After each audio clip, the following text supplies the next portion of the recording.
Assalamualaikum warahmatullahi wabarakatuh. Waalaikumsalam warahmatullahi wabarakatuh. Sahabat tani semuanya, saya Ibu Nani Mulyanese, penyuluh Kehutanan Kecamatan Bayat. Pagi ini saya di BPP Kecamatan Bayat. Hari ini saya akan berbincang-bincang dengan Bapak Koordinator Penyuluh Pertanian, Bapak Slamet Mulyana SP. Pak, hari ini masyarakat itu pengen tahu loh Pak, apa? Jakaba, Pak. Oh, Jakaba. Iya. Wah, gimana?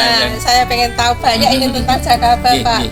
Sebenarnya Jakaba itu apa tuh, Pak? Oh iya, Bu Nani dan para pemirsa sekalian, bahwa Jakaba itu sebetulnya kepanjangan ya dari jamur keberuntungan abadi ya. Kok dijenengke Jakaba, ya, jamur Pak, ya? keberuntungan abadi. Ya, Pak. Itu memang prosesnya itu pertama kali yang menemukan itu waktu mengembangkan itu untung-untungan. Gitu. Jadi kalau beruntung jadi, kalau nggak beruntung ngulangi lagi sampai jadi. Nah setelah jadi Jakaba itu bisa dikembangkan berkelanjutan Bu Nani sehingga menjadi abadi. Makanya disebut jamur keberuntungan abadi. Begitu jadi dia bisa dikembangkan untuk menjadi pupuk organik cair, itu menjadi abadi terus menerus begitu. Gitu sejarahnya Bu Nani. Kemudian manfaatnya apa saja, Pak? Oh nggih. Manfaatnya itu utamanya untuk membantu perakaran itu akan lebih kuat. Kemudian batangnya juga lebih kuat, daunnya itu lebih lebar. Nah, tanaman yang kita aplikasikan itu kemudian itu bisa untuk mencegah layu fusarium, jamur-jamur. Nah itu bisa dicegah dengan menggunakan Jakaba. Karena itu kuat ya, jadi ya, bisa menahan hama penyakit. Iya, seperti itu. Terus keuntungan lainnya apa, Pak? Keuntungan yang lain, yaitu pembuatannya mudah, alat-alat yang digunakan ada di sekitar kita, kemudian itu bisa memanfaatkan limbah. Kemudian dengan kita membuat Jakaba itu petani itu lebih murah Bu Nani. Kan jangan modal yang sedikit, itu kalau paling pupuk cair itu kan sekitar 50-60 ribu. Kita membuat bergalon-galon itu cuma biaya yang tidak lebih dari 25.000. Nah itu keuntungannya itu Bu Nani ya. Kemudian kan juga pengen tahu cara pembuatannya. Oh iya, cara pembuatannya dari alatnya apa saja? Oh alatnya, ya. Alat yang kita gunakan bisa yang ada di sekitar kita aja.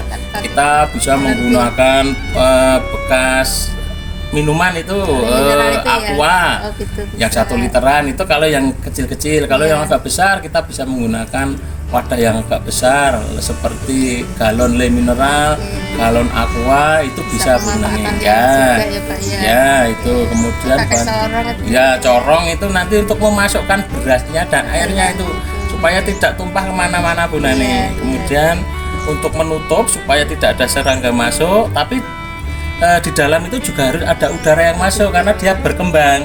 Makanya butuh tisu atau kain yang agak semrawang itu untuk menahan serangga masuk. Kemudian karet gelang, ya seperti itu. Jadi alatnya sederhana dan ada di sekitar kita. Ya, murah Bu Nani. Itu tadi alatnya. Kemudian bahannya apa saja, Pak?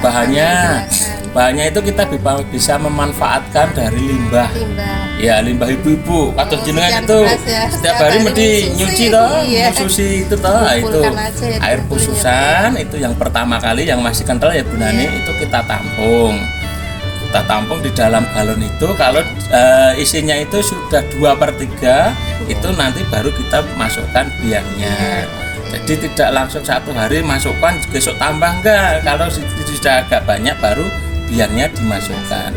Sebab saat biang dimasukkan itu sudah tidak boleh digoyang-goyang atau ada perlakuan lain supaya jamur itu berkembang. Jadi bahannya cuma tadi ya, beras bisa berasnya, bisa ya, berasnya dengan biang. Kemudian cara membuatnya Pak. Untuk galon kita siapkan, kemudian kita masukkan beras dulu bisa, air dulu juga bisa. Setelah kita masuk kita renggangkan sepertiga Bu Nani kemudian kita kocok-kocok, kita berbuih atau berubah warna jadi seperti keputihan. Kemudian biang kita masukkan. yang kita masukkan kita tutup pakai kain atau tisu, kemudian kita pakai gelang karet. Kemudian kita tempatkan di tempat yang teduh Bu Nani, ya. Tidak kena sinar matahari. Ya, yang tidak kena sinar matahari. Kenapa harus tempat yang teduh? Karena memang jamur itu kan butuh tempat yang lembab. Ya. Yang gelap ya. Iya, lembab dan gelap. Dan setelah ditempatkan di situ maka jangan digoyangkan, jangan dipindah-pindah, ya. Sehingga biar ada di situ. Kemudian setiap hari itu akan terjadi perubahan Bu Nani. Dia warnanya yang dari tadi putih abu-abu itu nanti akan berubah menjadi kuning, menjadi pink. Kemudian akarnya yang tadi cuman di ngambang di atas itu akan tumbuh perakaran ke bawah. Nah, ya seperti itu. Yang darinya kecil itu nanti akan menebal sehingga nanti setelah 21 hari biasanya Bu Nani ya, itu warnanya sudah dari tadi putih menjadi pink toh Bu Nani, itu siap dipanen. Nah, gitu. Kemudian cara pengaplikasiannya. Oh iya, nggih. Setelah kan panen ada dikocok, juga ada yang disemprot. Iya, nggih. Perbandingannya berapa, Pak? Ditambahkan ya Bu Nani, setelah dipanen itu walaupun petani itu belum membutuhkan, tapi setelah dipanen itu cairannya bisa ditampung dulu di galon lain. Bisa ditampung dulu. Ya. Kemudian biangnya kita gunakan untuk mengembangkan berikutnya supaya menjadi abadi itu lagi ya. Jadi biasanya 1 galon itu bisa menjadi 5 galon. Jadi cepat sekali. Makanya untuk biang ini menjadi abadi perlu dikembangkan. Oke. Kemudian cara aplikasinya nanti apabila kita mau semprotkan untuk tanaman padi, kemudian untuk tanaman lain, jagung, urti, itu dengan dosis 1:10. Oh, kalau disemprot 1:10. Ya. Jadi lebih encer ya Pak? Iya. Jadi 1 liter Jakaba, 10 liter air. Iya, itu seperti itu. Terus semprotannya pada pagi, siang atau? Oh, nyemprotnya sebaiknya pada waktu sore ya. Kalau seperti saat ini begitu disemprot panas, maka dia tidak banyak yang untuk waktu untuk berkembang. Maka digunakan waktu yang lebih efektif itu pada sore hari. Kemudian kalau dikocorkan itu lebih pekat Bu Nani. Jadi perbandingannya 1:3. Jadi 1 bagian 1:3. Iya. 1 bagian Jakaba, 3 bagian air. Ya. Terus kocornya juga dikocorkan langsung, iya, dikocorkan di tanaman seperti ini ya. Dan ini salah satunya ini Bu Nani yang kita kembangkan, cuman mengembangkan menggunakan Jakaba. Lebih sehat nanti Bu Nani. Ini tidak ada kimia sama sekali ini ya. Kemarin yang sudah dipraktekkan di KWT iya, betul. Di hatinya PKK. Iya, di hatinya PKK itu. Kemarin gimana tuh Pak di desa Wiro? Di Wiro sama di Talang. Itu begitu tahu ibu-ibu PKK itu kok tandurannya nang kebun PKK apik, mereka minta biang Bu Nani dikembangkan di rumah. Sehingga setelah kita lihat di rumah itu ada yang mengembangkan 3 galon, 5 galon.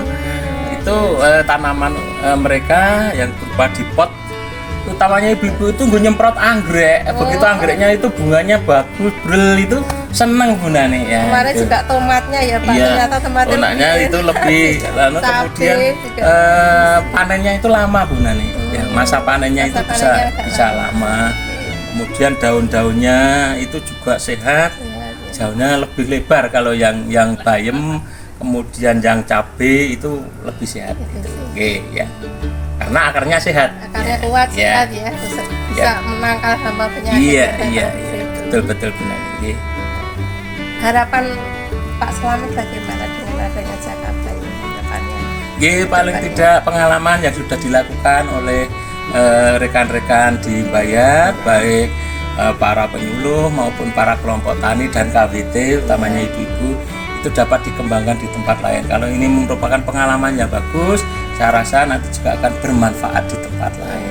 Itu Bu Nani. Pak Slamet. Terima kasih banyak. Ya. Sahabat tani semuanya, mudah-mudahan apa yang sudah dilakukan di BPP Mbak itu bisa untuk edukasi ke masyarakat yang lain ya, bisa mencontohnya. Mari jaga alam kita dengan organik. Salam lestari. Salam lestari.